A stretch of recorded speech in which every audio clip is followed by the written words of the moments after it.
Horizon Zero Dawn is set in a post-apocalyptic Earth. You can kind of see that nature's reclaimed what used to be ruins of a past civilization. Humans are totally fractured. They're kind of living in tribes across the landscape. They're not the dominant species. There's all these big, dangerous machines running around that you got to watch out for. The Watchers are some of the smaller machines you're going to find in Horizon. They're always out investigating and scanning the environments.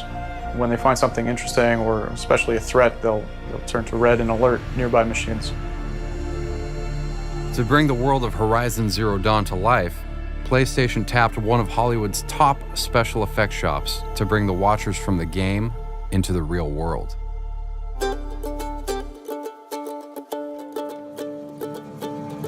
When the Horizon Zero Dawn team first approached us to create the Watchers, some of their expectations were that they wanted to not stray too far from the true design of the character. They wanted it to look as close to that as possible. Spectral Motion is a multi-tiered design studio. We build robotics and animatronics. We also do special effects makeup. The main challenge is bringing these characters to life is the physics and gravity. Making it look like this heavy metallic cables, but having a human be able to support the weight of such a thing has been pretty tricky. But we've broke some new ground on materials and how we make things and how we integrate different materials together yet to make it look completely homogeneous. Based on the design that we received, some augmentation had to take place. The machine size in the video game is about 5 feet or so, it seems like, but we had to change the design a little bit so that it could accommodate, a real-world situation. We'll then do a 1-to-1 scale blow-up. We'll take measurements and we'll have these huge pictures printed out so we can see exactly what it is we're dealing with. The next step is to then do what we affectionately call a garbage bag test. We put stuff together with cardboard and garbage bags and Scotch tape and hot glue, and we throw something together very quickly as a proof of concept to see, is this even an approach that we're going to go down? Is it even viable? It was very rough, very down and dirty. The whole idea is just to give everyone an idea of what is actually going to be in a three-dimensional space, because it's much different when you take it off of the paper. I would get the ZBrush model of the Watcher, and I would start to isolate the head or the jaw so that we could begin to have them milled out of foam. And from that point, we'll then vacuum form those shapes and create a shell. By vacuum forming a thin sheet of this foam, we can get various sorts of texture. This is an unfinished piece, but it's supposed to represent the gear that runs along the spine. And let it hang over. The camera will be located up inside, right up underneath in this area.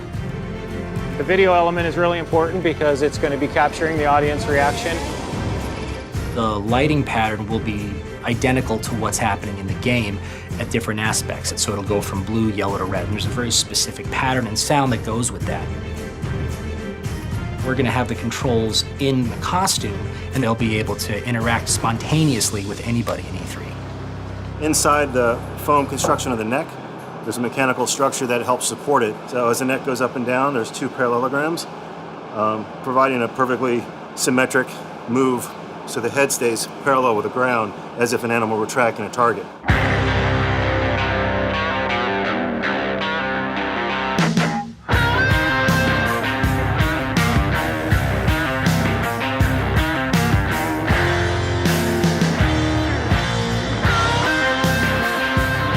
Another very important aspect of our process is the fitting. When we have actors, performers come in and try the equipment on. Center as hard as you can. They begin to feel what the character is, and we begin to see their performance, to have them give us feedback about what changes they may need for ergonomics, you know, for comfort, for ease of performance. Do I have all the weight still? Yep. So here's the pack. Here's your hip belt. Once the final steps are taken here in creating the cosmetic look, we go into a final rehearsal phase, and that's when everything really comes together.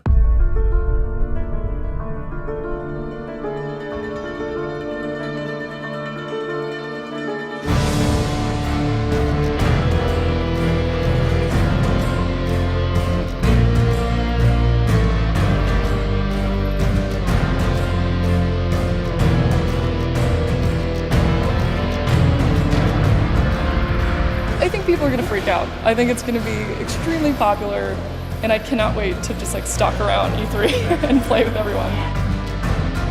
I think their jaws are going to drop. It's seeing the beautiful detail that they brought to the artwork, just seeing it move. It just is, it's pretty mesmerizing. It's just really beautifully done, and I think people are going to be out of their minds that this is like kind of brought to life right in front of them.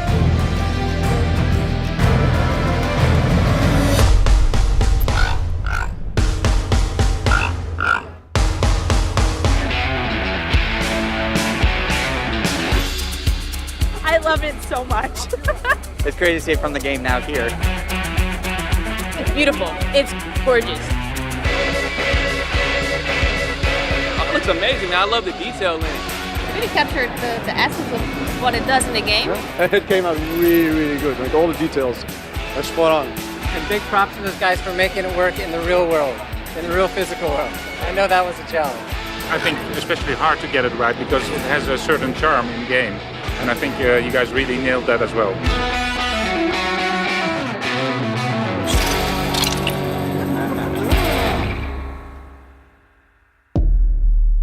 PlayStation